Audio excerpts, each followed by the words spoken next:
welcome to the Calligram podcast. Today we're going to be continuing our series on PTA and discussing Inherent Vice.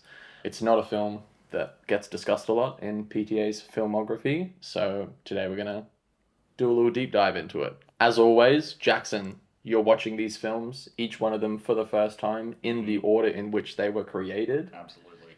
What were your feelings on Inherent Vice? I don't know. I'm really keen to hear this because I don't know. What came out before this as well? Master. Holy shit, yeah. Following on from The Master. It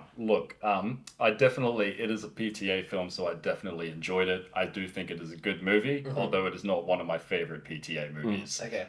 I feel like a lot of people had the similar problem that I had watching probably the first half of the movie. I was very confused about what was happening. Okay. The plot seemed a little bit convoluted and kind of forgot itself at certain points. But towards the halfway point, maybe 3/4 through, I started getting a little bit more invested in the characters. The movie was a lot funnier than I thought it was going to be Yeah. be honest. Yeah. And the whole stoner noir style is not something that I expected from PTA. But I'm really glad that he ventured out and gave it a shot, because at the end of the day, I did really enjoy it. Not my favorite, but I could see myself watching it again. It was really good. Cool. Yeah. What did you guys think about it? You want to go? Sure. Okay. Well, here's the thing. So this sounds bad, right? Here's the thing. but I'm bracing myself. yeah, right. What's he gonna say? So PTA, as we all know, has one of the best resumes in the history of cinema. Yeah. Absolutely, arguably the best in the modern age. Of that amazing resume, in the most respectable way, this is my least favorite film Damn. that I've seen from him. Okay. Yeah. But I still really enjoyed it, which is the magic of PTA. You know, his batting average is so damn high. Yeah, it's my least favorite one.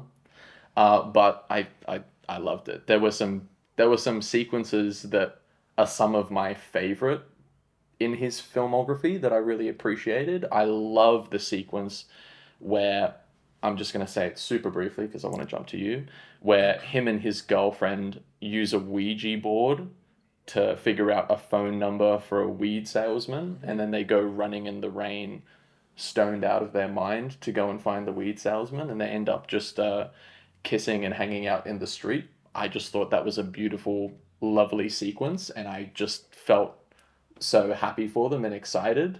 Yeah, it's technically well made.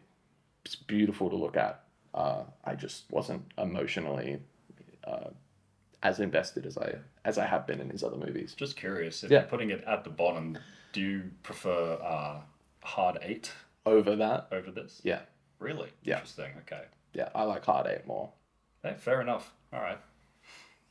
No? Noah? This is the only Paul Thomas Anderson film that I've only seen twice.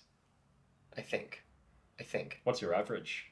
Of seeing them. Yeah. Oh shit, I don't know. A lot. You lost count. So, with every other film here, I think probably with the exception of Hard 8, the first time I saw them and subsequent times that I have seen them, I have gone out of my way personally, prior to deciding to do this series of the podcast, to look up interviews, look up other people's opinions, criticism, press conferences, so on and so forth, because I've been so personally invested in the films after I've seen them. I'm like, Jesus, I want to know how this was made, how this came about, everything about this. And I've like out of my own time just gone and looked up this stuff. If we had not had to do this series for the podcast, I would not have looked up anything about this movie out of my own like interest in it. Yeah. I think this is a good movie, and I want to like state that for the record. Like, Yeah. I think this is a good film. It's a well-made film. It's technically well-made. All of the acting's really good. I don't have many like technical criticisms of it in terms of like how well it's made. I even think that like I've not read the book.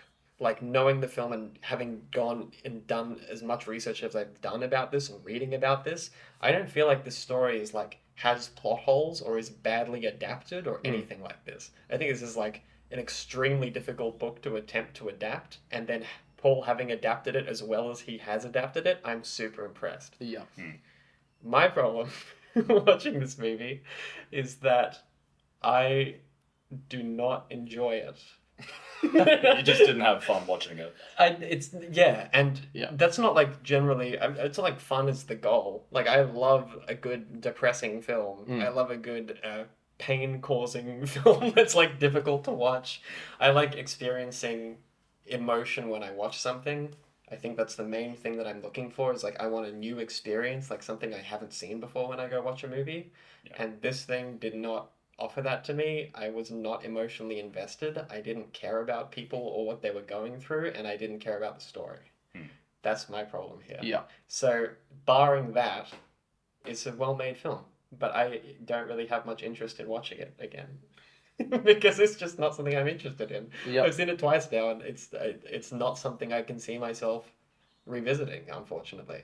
I don't know what happened here, but my feeling is that this is not a particularly filmic adaptation of a book that's not particularly filmic or ripe for adaptation. I think this book is incredibly complicated. If this movie is a simplification of the book, which I have to assume it is, because almost every book adaptation that a movie is like, you know, a simplistic version of it, because it has to be. It's 2 hours. Yeah. Like, Jesus, like there's more plot in this movie than most movies, but I don't think that that's for the better. I'm sitting here like, I don't want this episode to like be a downer, but I have to like be honest about how I feel. No, about this 100%. thing. And I want to jump in there as well. Yeah. And just like, I know you've said it, but I want to reiterate it Yeah. again.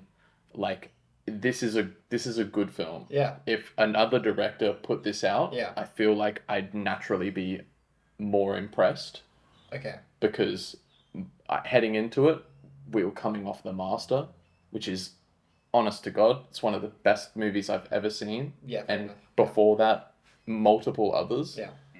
It didn't deliver on the same level Sure. either, but it's still a good film. Mm-hmm. I just feel bad because it's like, we know how many hours and like months it takes to shoot something, and it can take years to write something, and then months and even years to edit something. Mm-hmm. So obviously it's a hell of an achievement, but man, it did not hit the mark at all emotionally for me. The thing about this also is like, a lot of people love this movie. Like, Yeah. you'd be surprised. Like, you go online and look up, like, tons of people love this. And a lot of the people who love it seem to, like, have this experience where they are watching it. And a lot of the critical reviews I've read of this are, like, positive ones. Are like, I loved that I was lost. And I didn't know what was going on. And I felt this experience of just being, like, tied up in this mystery and blah, blah. And I didn't feel any of that. No. But I'm glad that other people saw it, felt that way, and did. Because it's, like, it's a very well-made thing. So I'm glad people love this. But... man, this is not for me. No. I could definitely see myself watching it again purely because the kind of humor that it provides Right. is very specific to my taste of humor. Sure, yeah. Like, it did Yeah. make me laugh a few times. I would definitely give it that. So it was fun to watch for me personally, just because it kind of hit the mark with my sense of humor. Cool, yeah. But it does go to show how talented and skilled PTA is when one of his biggest misses would be any other director's biggest hit. Right. Yeah. I True. swear to God. For middle of the range directors, it'd absolutely be their best movie. Yeah, exactly. Yeah. It's very true. Like, honestly, yeah. So it's very impressive that he even managed, like you said, to just take it such a big convoluted book that I've never read. So I shouldn't say convoluted, but there's a lot in it, I'm sure. Yeah. Yeah. Be able to make a movie out of that. That's Yeah. so coherent.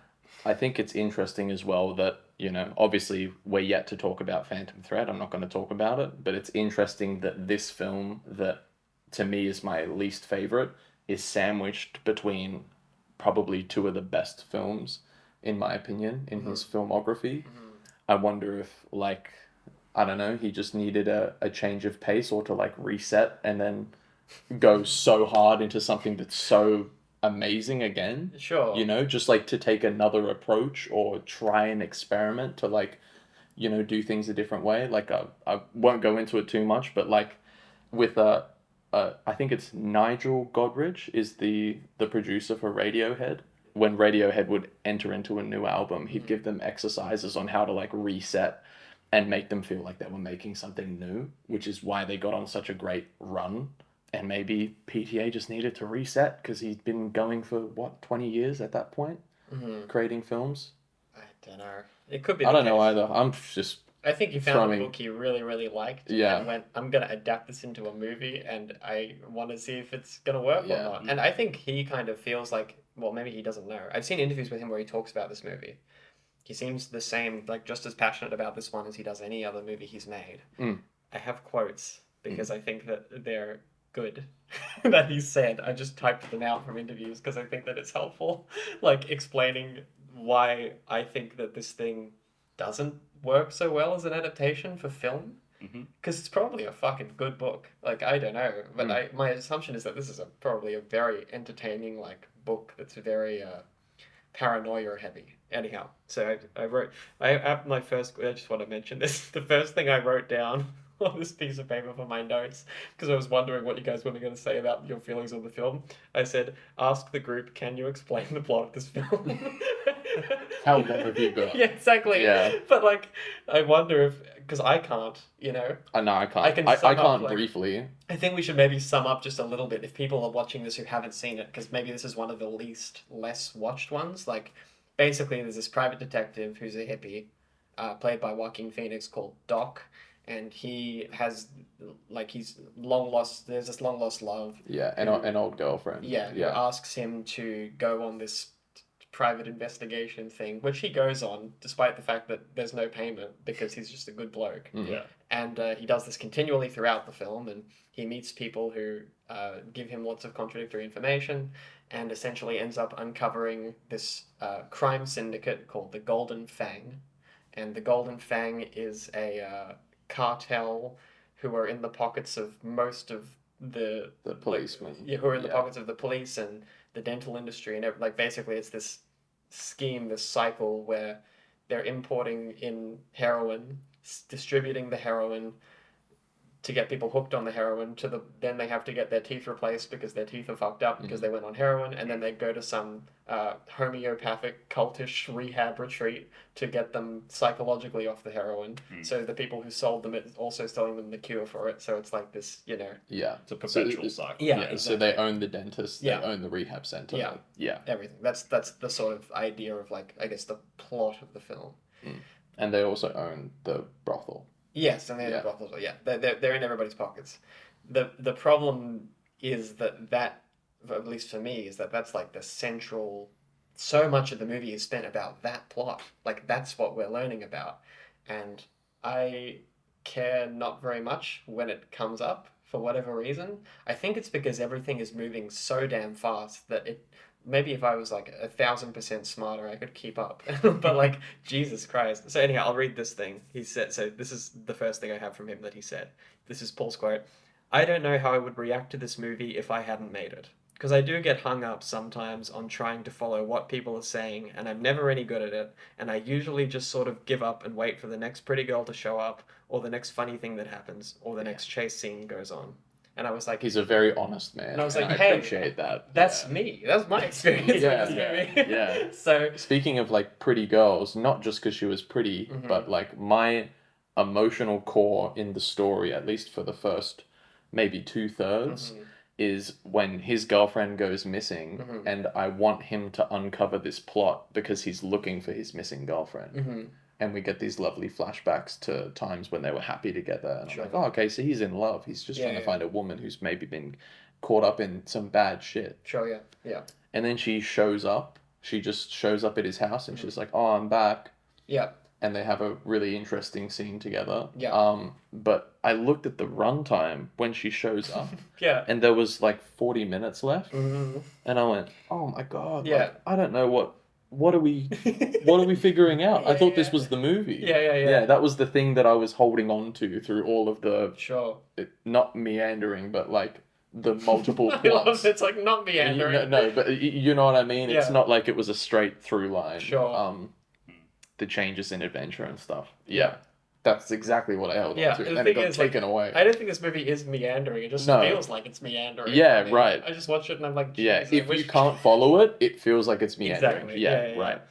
And I just that was my experience with it. It made me think of this movie that I'd seen from the 40s, Humphrey Bogart, Lauren Bacall movie called The Big Sleep, which is like this amazing crime movie where this Humphrey Bogart's a police detective and he goes on this big quest to like, it's like a classic noir sort of thing, but it's super, super fucking complicated. I sat down and watched this movie because it had like a huge rep and I think they're great actors and everything.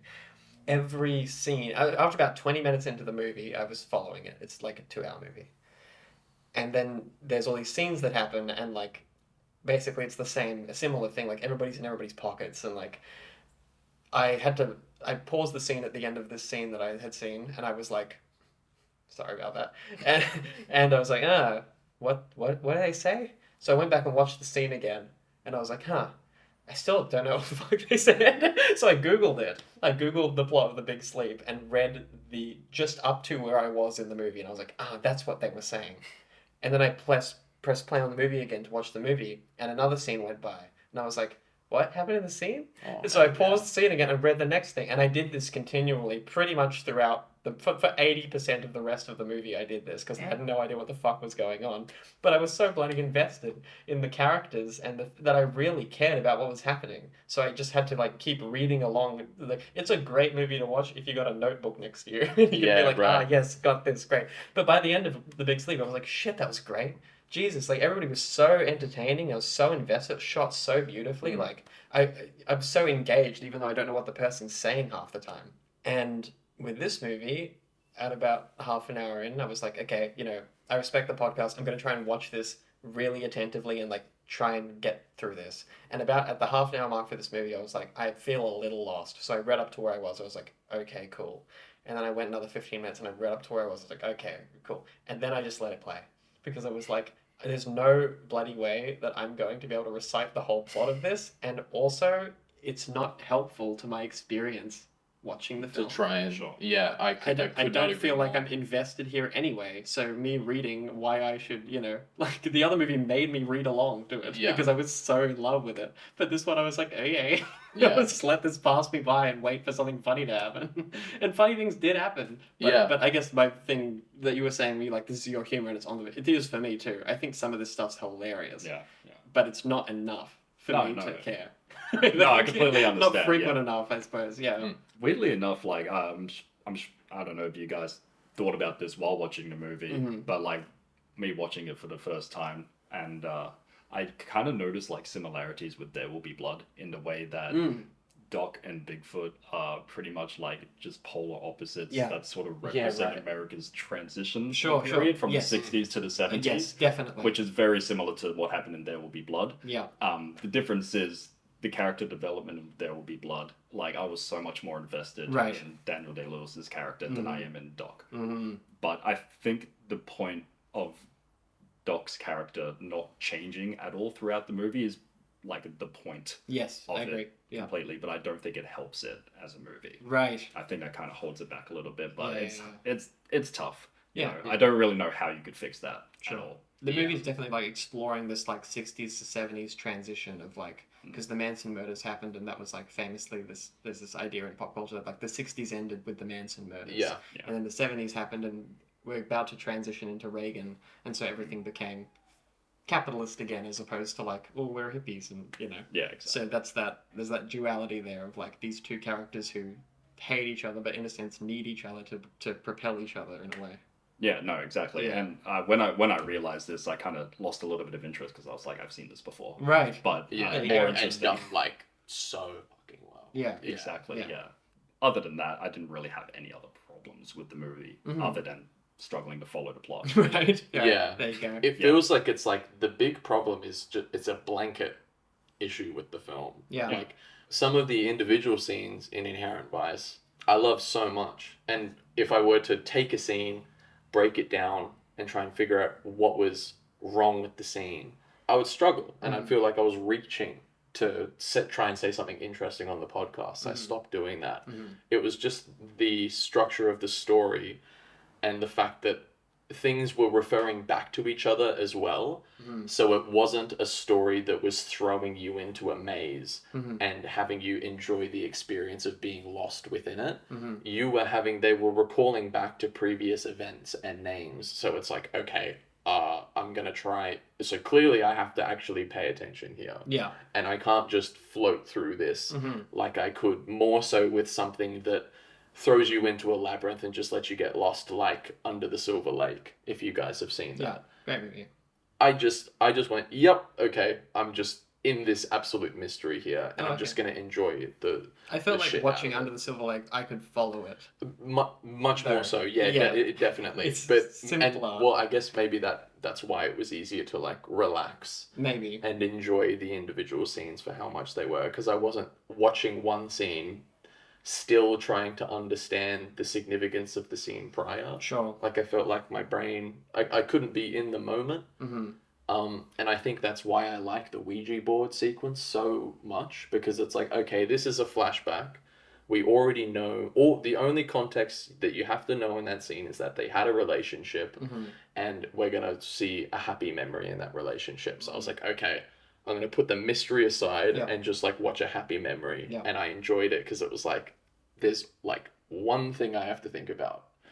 And that was it. Yep. And it was beautiful. Yep. The scene in the brothel where he rocks up with Hong Chow, by the way. Yeah. Yeah. Yeah. There you go. Yeah. I didn't expect to see her in She's it. great. She's fantastic. Yeah. She was great in The Menu this year. She was fantastic in The Whale. There you go. She looks exactly the same as well. Yeah. She's aged amazingly well for what it's worth. Like, literally, you could have told me that film was shot last year, and I'm like, yeah, Hong Chow looks the same as she does now. Yeah, for sure.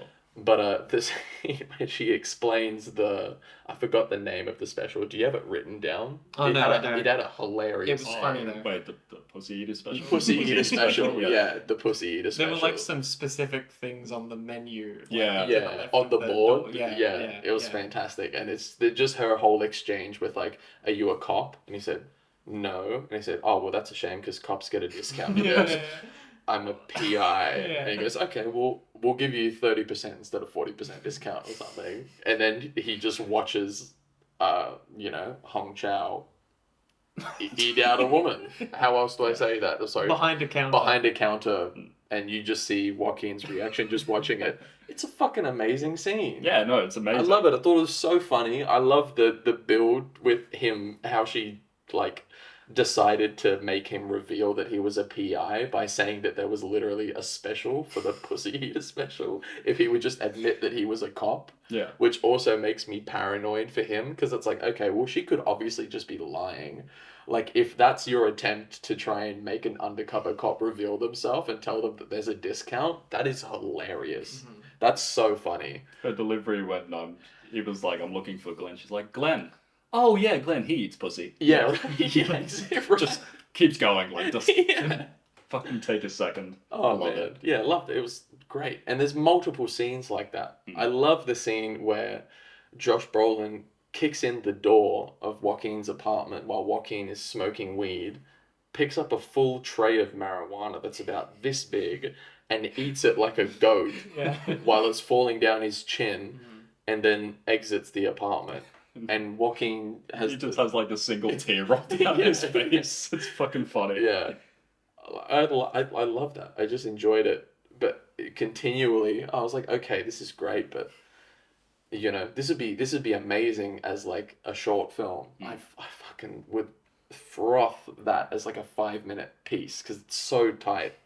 But I can't invest in it.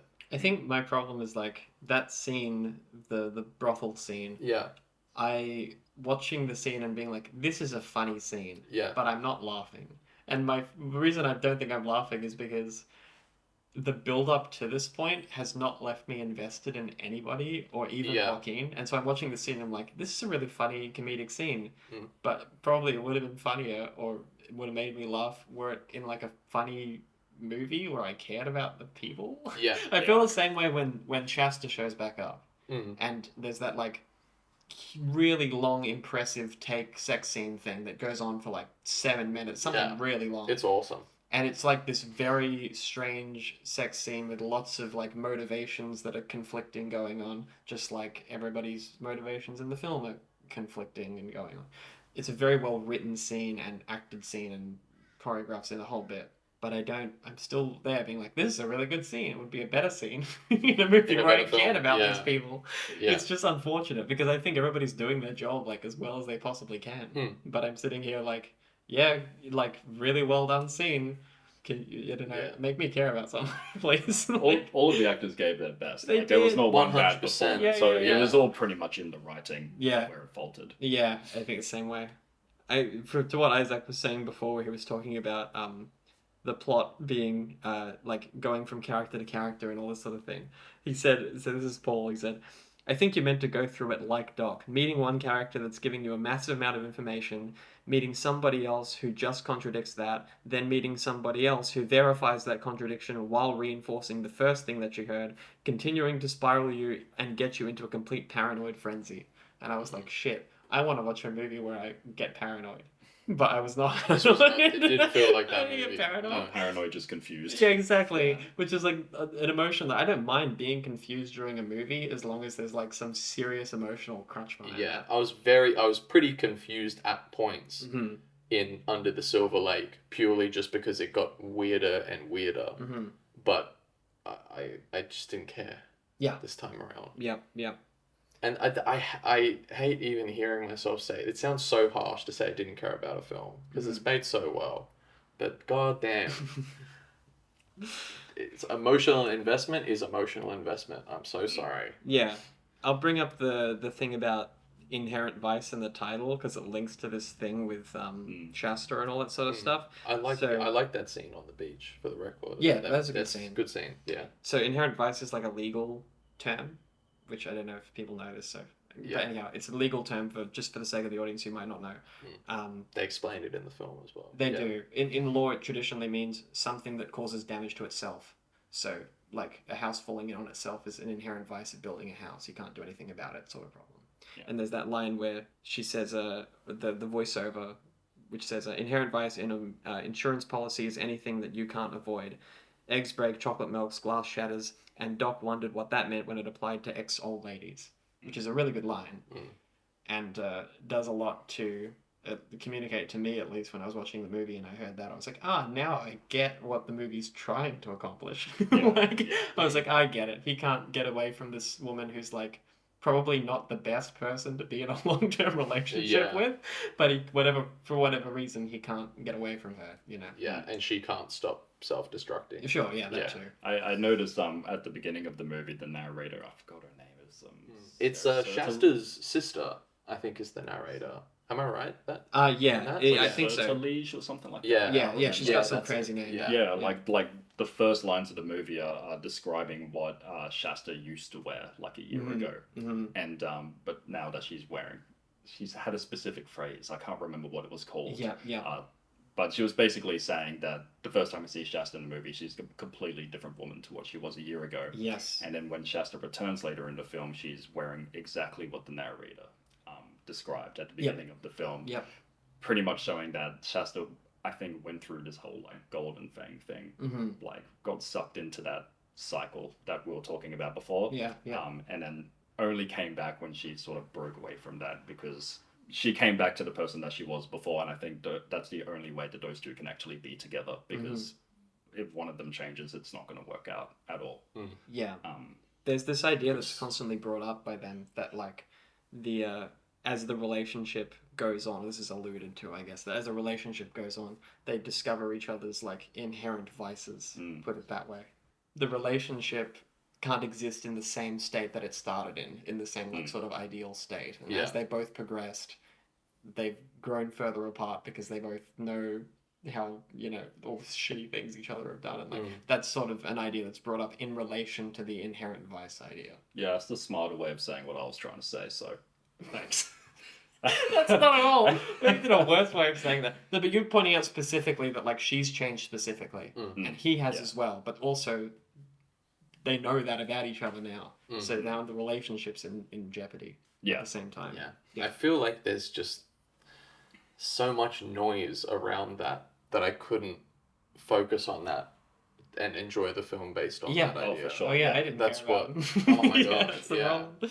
Also, like after explaining the sort of definition of inherent vice, is it a bit of a reach to say that the because of this transitional period from the 60s to 70s that the whole 60s hippie culture is not very sustainable in itself and needed to change? Otherwise, like that is kind of the vice in itself. Yeah, absolutely. Okay, so I wasn't sure if I was 100%. reaching there. No, I don't think I that's a agree. reach at all. But I think that's the case with a lot of the stuff that's explored because like this transitional period has shown a lot of like specific sort of extremist alternative lifestyles. Like you've got the Aryan Brotherhood thing going on. Yeah. You've got this like cultish rehab center where everybody looks like they're out of Midsummer. Like, you know what I mean? Yeah. And then there's all these like fractions and ways of life that are more extreme than just like a normal living scenario, you know? And the film sort of portrays everybody's living scenario as its own lifestyle. Even like the police force is portrayed as a lifestyle choice. Oh, yeah, Almost. for sure. And I think that's the point, is to show that like all these lifestyles, although they are so extreme and so different, some of them are worse than others, obviously. Like, I'm not saying that the Aryan Brotherhood is like comparable to hippies.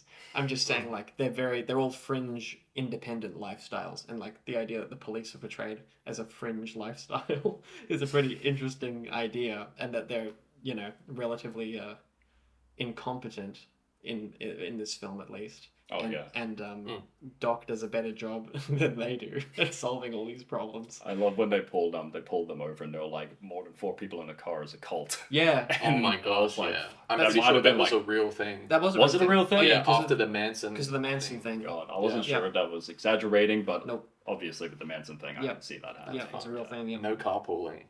Yeah. Damn, that's crazy. I did also, I don't know, just a random thing. I did also like when Doc met with, what's his name? Taniq Khalil, I think, was the black guy that came into his office. Mhm. Oh yeah, he he was was part talk- of the Black Panthers, Yeah, I think. he said he was. Yeah. He said he was in a Or gang in a prison. That was the different Black group, yeah. Gorillas. Yeah, right. But yeah. I have a couple like comedic lines written down, but that was one of them that I really liked. He's like, Yeah. he's like, were you in a gang too? Because he's talking about knowing the Aryan Brotherhood, and that he like Worked partnered with with the. He's like, were you in a gang too? He's like, yeah, I was in a gang. What was it called? The Black Gorilla Family.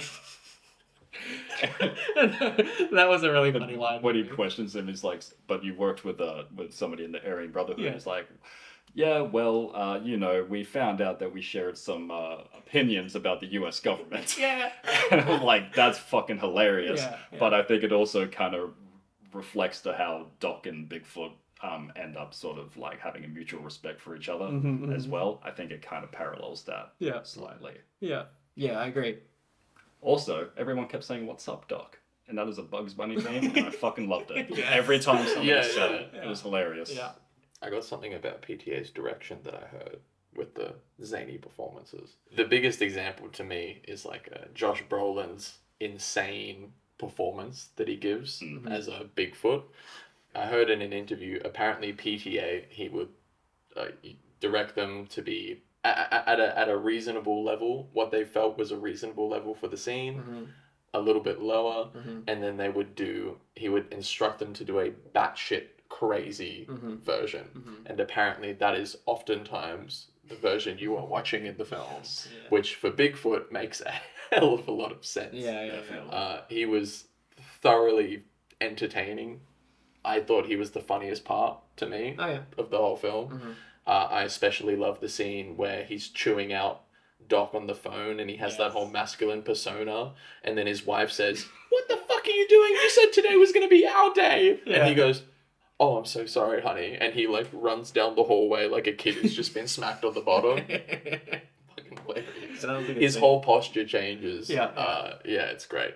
Anyway, I just thought that was a funny note. No, this is true. It's Yeah. good. He does do a lot of funny shit. I love the scene where he's in the Japanese restaurant. Oh very yeah. just- Mono ponekeku. Yeah. Yes, dozo. And Joaquin's like, I don't know if you're making any sense Yeah, right yeah, now. yeah. You're just throwing words out. Oh, it's great. Yeah. Yeah, that's a funny scene. It's got very John Cena Big Chilling vibes to it. True. Big I don't time. know True. why, but it reminded me of that so Just a much. big bulky dude, yeah. And the difference is John can like actually speak Chinese like fluently. Yeah. Does he actually? I He didn't actually, know that. yeah, he actually can. Oh shit! Which is a great idea because like I don't know, the humongous audience over there. That's why he did it. Oh, So fair he enough. can do press, and the Chinese audience likes him a lot more because they can speak the language. Oh, fair enough. There you go. But yeah, it makes a lot of sense though when you get scenes like Joaquin talking to the woman who breastfed her kid while she was doing heroin, Yeah. and she shows him the photo. This is what my baby looks like now, and he picks it up and he goes, "Ah!" and then just goes back to his persona it's and okay. hands it back. Yeah. I love in that scene where she says, she tells the story about how she met Owen Wilson, and they were like, yeah, we met in a bathroom, and something happened where we were using drugs, and then we pooed and vomited everywhere all over the bathroom or whatever. She like tells this story. Yeah, Just, and now we're in love. Yeah, and Joaquin's like, yeah. And then after that, she says like that she wanted to show him some photos, or there's something specific about the crime she's instructing him, or like the case she's talking to him about. Yeah, because she says Owen's missing. Yeah, and she says, and after she's showing him this, telling him about it, she's like, I'd tell you, but, I don't know if you have the stomach for it. Which is said after she talks about shitting and vomiting everywhere. Which is just like a great scene. Like, this was too far, but that was fine. Yeah. And she's like, see these teeth? These are all fake. Because my real teeth, like, rotted away. And you're like, oh, okay. Yeah. You're not doing too well, eh? I think the fact that Doc obviously has his own set of morals that he sticks to relentlessly, I really liked in his character. Yeah. Because I think that was one of the biggest drives of his character not changing at all with this period of transition that we've talked about. He's been offered, money, but instead decides to help his friend Coy get back to his family. Yeah. Decided to help his ex-girlfriend with her case, even though he didn't have to do that. So he's probably one of the only characters in the film that sticks with his own morals. Even Bigfoot decided to take the heroin from the cartel at the end. But he sticks with his morals. He actually solves the crime more or less. Yeah. Better than any policeman could in that movie. Yeah. And he gets Owen out as an undercover cop. Yeah, no, frees him from the cover.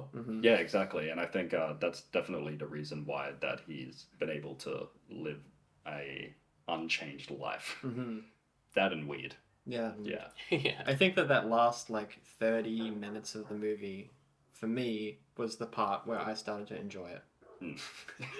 Once he it took 2 hours. From the point where he sort of breaks out of jail with the key in his shoe and shoots that guy in the car park, and there's that shot of him sitting in the house with a tower of heroin behind him, and that was when I was starting to be like, oh, now this film's being a film as opposed to being a bunch of conversations. So that's why I think I got more invested. And I love films where people are talking, but when it started doing filmic stuff, that's when I started to get really invested. Yeah, fair. I just have a few notes about specific things that I liked, because I didn't want to come on here and be like, this film's not very filmic, and then not point out anything that I did appreciate that was filmic, and if I saw more of this, I would have liked it.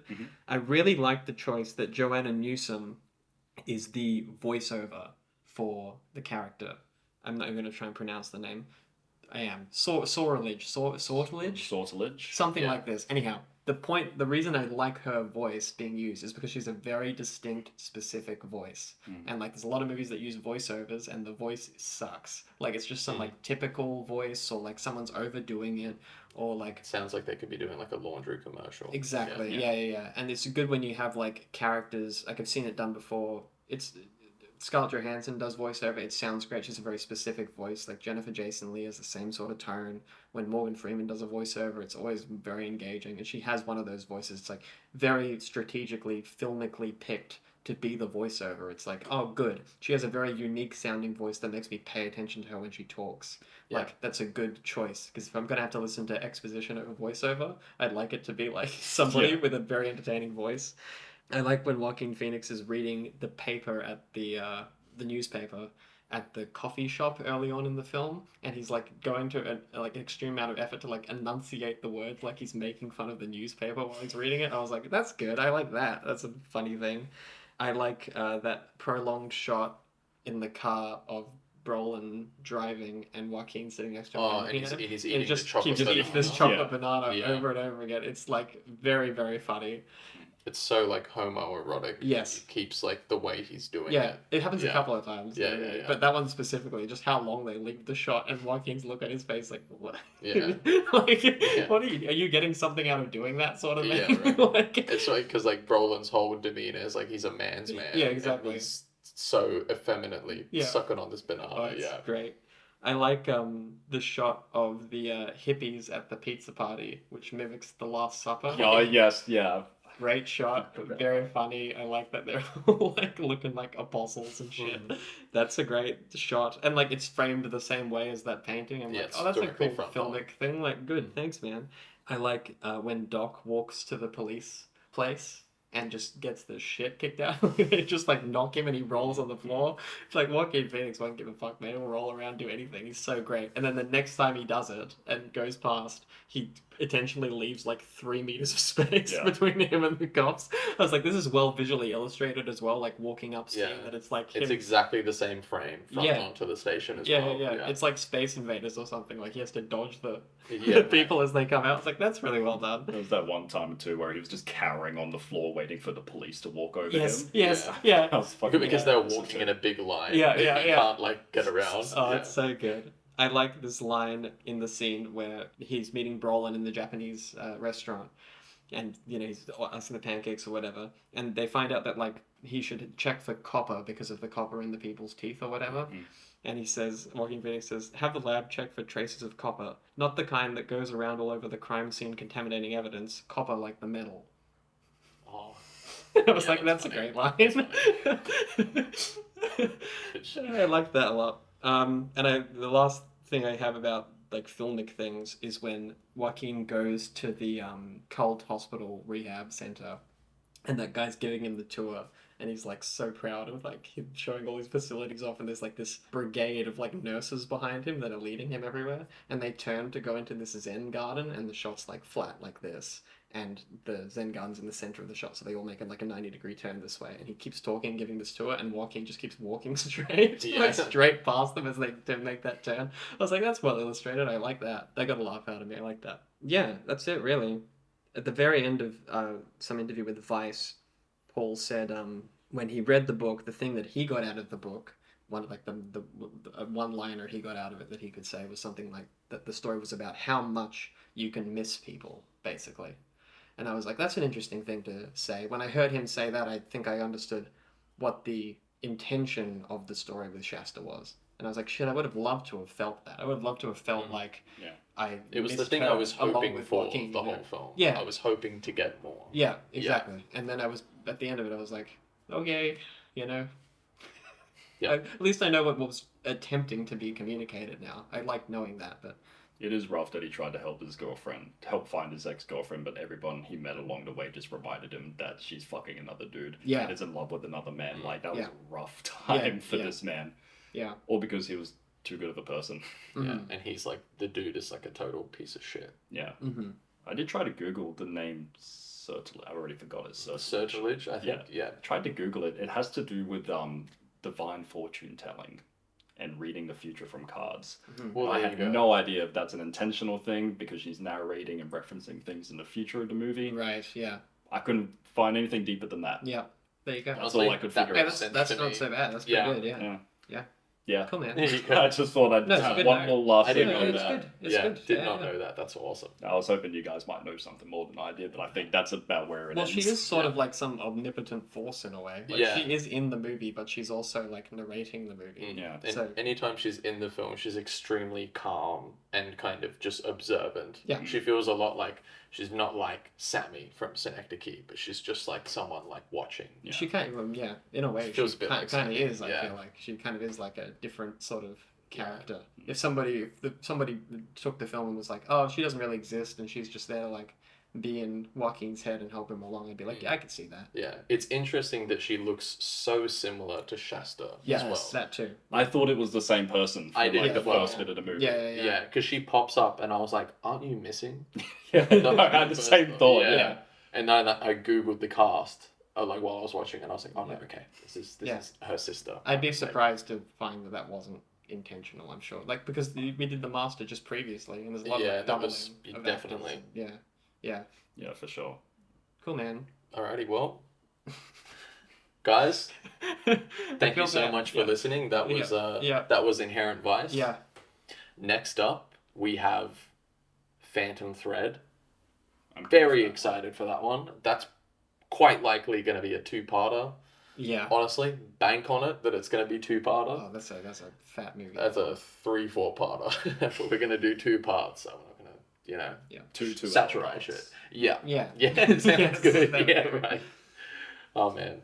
No, beautiful. But thank you so much for listening. Honestly, as well, something with this, go watch Inherent Vice and see how you feel for yourself. Yeah, I really hate when people get online, and it's obviously, it's not that I feel like we've done this at all, but I Mhm. don't like when people get online and they crap on a film, and then you completely lose enthusiasm and you don't go check it out for yourself. Go watch Inherent Vice. It's a good movie. You might love it. I'd recommend this to somebody if they told me like I like these big like modern noir period piece Yeah. things of like I would be like, this is worth it. Like you should definitely see this. And 100%. it's also one of those things where like this is not a movie for me that is not so good because nobody tried. This is a movie where everybody tried really, really hard. Yeah. And like it's not, to me, it's like not as ingeniously shot as other PTA films, or the score for this one's not anywhere near as memorable for me as the other ones. Yeah. But I feel like there's a lot of like really good earnest effort here, which is why like I'm not about to sit here and be like, this one isn't as good because nobody tried. Like that's not the case at all. Everybody really tried really hard on this. It's evident, and you can see it when you watch it. Yeah. This film is, for me, like proof that like a film's quality is not just the sum of its parts. You can't put a bunch of great scenes in order and have it be a great film. Yeah. It has to be, it's got to come together in a certain way. Yeah. But go watch it. See how you feel for yourself. We're not the all-seeing eye of film, okay? Go fucking watch it. Actually, our opinions No, we are. just the truth. Yeah. We just set up a camera and we talk, okay? That's the difference. That's it. That's the only difference. Gotta be honest. Yeah. I've been busting to say that for 40 episodes, to be honest. Just fucking don't listen to us if you don't agree. It's fine. Yeah. All right. Thank you for listening, and we'll talk to you soon. Thank you. Thank you.